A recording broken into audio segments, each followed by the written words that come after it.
Il s'était fait discret depuis 3 ans. 3 années pendant lesquelles le Canadien Michael Bublé s'est consacré à sa famille qui s'est agrandie avec l'arrivée de 2 enfants. Pour son grand retour, l'artiste signe un album intime et touchant. Nobody But Me, ce sont 13 titres dont plusieurs reprises de classiques de Frank Sinatra, Nina Simone ou encore Billie Holiday. À quelques semaines de la sortie de l'opus, c'est un artiste serein et confiant que nous rencontrons. Fier de ce nouvel album qu'il a entièrement produit et qu'il considère comme son album le plus sincère, Michael Bublé est, comme on l'imagine, généreux et passionné. Confidence. Le journal des femmes. Parlez-moi de ce nouvel album Nobody But Me. Michael Bublé. Tous les artistes doivent vous dire que c'est le meilleur album qu'ils aient jamais fait, mais la différence entre eux et moi, c'est que c'est vraiment le meilleur album que j'ai jamais fait. J'ai mis tout mon amour et ma passion dans ce projet. Et pour la première fois de ma vie, j'en ai entièrement pris le contrôle en endossant le rôle de producteur. C'était un challenge, mais c'est tellement gratifiant d'avoir réussi à le terminer. C'est sans doute l'un de mes albums les plus spéciaux, réels et organiques. En quoi se différencie-t-il de vos précédents opus ? Toute la musique pop que j'ai faite auparavant est une musique assistée par ordinateur. Avec les standards, je suis honnête, c'est réel. Quand je chante God Only Knows, The Very Thought of You ou My Baby Cares For Me, c'est sincère et spontané. Je n'ai pas refait 15 fois les mêmes prises jusqu'à ce que ce soit parfait avant de tout remixer à l'autotune. Là, c'est Michael Bublé qui est en studio, entouré de 70 grands musiciens qui chantent une chanson et qui pensent ce qu'il dit. Tout simplement. Justement, vous avez repris God Only Knows des Beach Boys, une version beaucoup plus émouvante que l'original. Quand je reprends un titre que je n'ai pas écrit, je souhaite y intégrer mon univers. L'univers pour que l'histoire racontée devienne la mienne. God Only Knows est selon moi l'une des plus belles chansons jamais écrites et la reprendre était l'un des plus grands challenges de ma vie. Je me rappelle que j'étais dans l'avion, je pensais à mes enfants et ça a fait tilt. Le lendemain, je suis rentré en studio, j'ai demandé au technicien d'installer le micro près du piano, d'éteindre toutes les lumières, j'ai mis une photo de mes enfants sur mon téléphone que j'ai posé devant moi et j'ai chanté pour eux.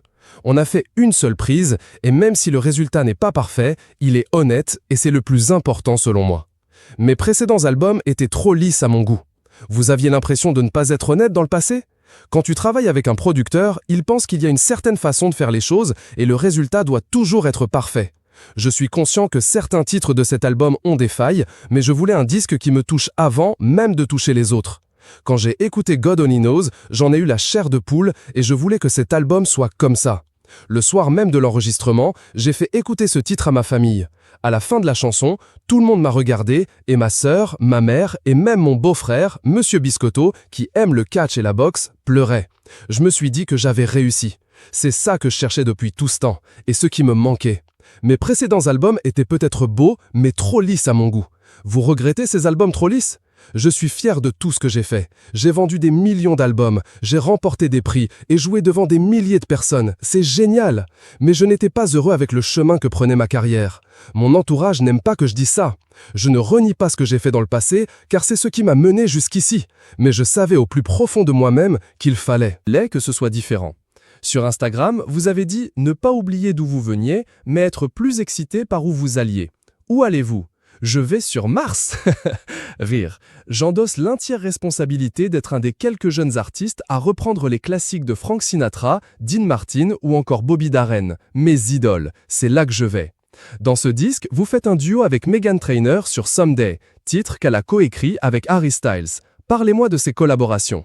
J'étais en studio et Johan, un des taux producteurs du disque, m'a dit avoir une chanson de Meghan Trainor et Harry Styles à me faire écouter.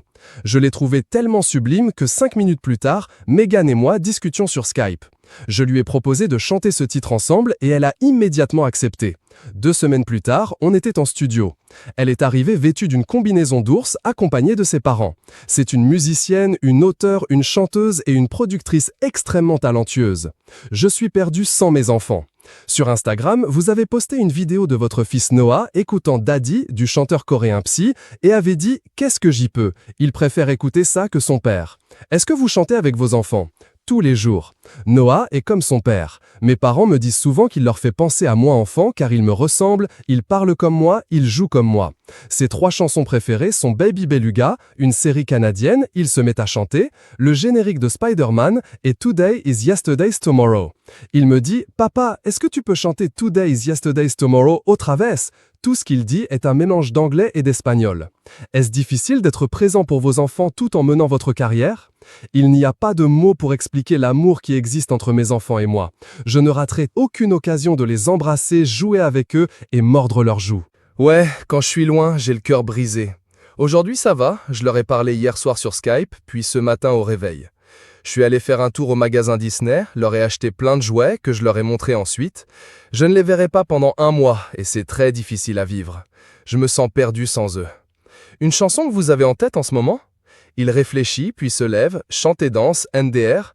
You don't gotta go to work, work, work, but you gotta put in work, work, work. Désolé, vous voyez ce que c'est? C'est Work From Home de Fifth Harmony. J'adore ce truc. À chaque fois qu'il passe à la radio, mes enfants et moi, on est à fond. Vous savez ce que j'aime d'autre? My House de Florida. J'adore cette